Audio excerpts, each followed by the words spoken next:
محترم حاضرین، آج میں تمہیں ایک راز بتانے آیا ہوں، وہ راز جو صدیوں سے اہل حق کو سربلند کرتا آیا ہے، وہ راز جسے جان کر انسان مٹی سے اٹھ کر آسمانوں سے ہم کلام ہو جاتا ہے، اور وہ راز ہے خودی کا راز۔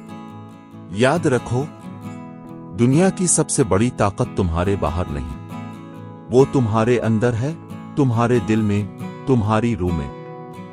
جب انسان اپنی حقیقت پہچان لیتا ہے تو وہ پہاڑوں سے ٹکرا جاتا ہے، سمندروں کو چیر دیتا ہے، اور زمانے کی زنجیروں کو توڑ ڈالتا ہے۔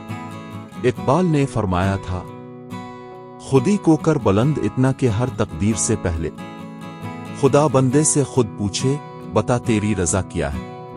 اے جوانوں، تم خاک کے پتلے نہیں ہو، تم نور کے سفیر ہو۔ تم محض وقت کے پنچھی نہیں ہو، تم تقدیر کے لکھنے والے ہو۔ لیکن شرط یہ ہے کہ تم اپنی اصل کو پہچانو، اپنے آپ کو جانو، اپنی طاقت کو بیدار کرو۔ حضرت علی نے فرمایا تھا، جس نے خود کو پہچان لیا، اس نے اپنے رب کو پہچان لیا۔ تو اے وقت کے مجاہد، اپنے دل کے اندر جھانکو، وہاں ایک آسمان چھپا ہوا ہے، ایک بغاوت چھپی ہوئی ہے، ایک فتح کی چمک موجود ہے۔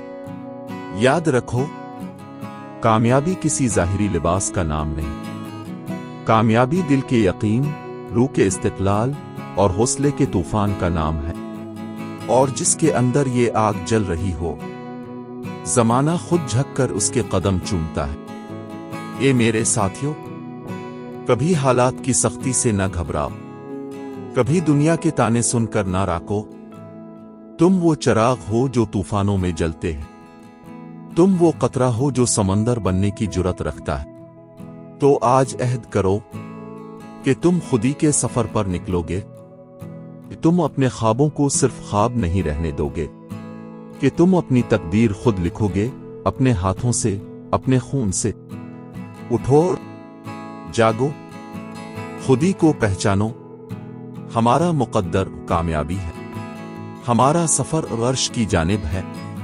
اللہ اکبر، اللہ اکبر۔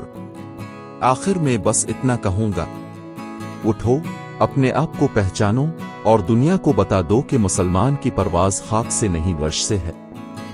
اللہ ہمیں اپنی حقیقت کو سمجھنے اور دنیا میں اپنا مقام پانے کی توفیق دے، آمین۔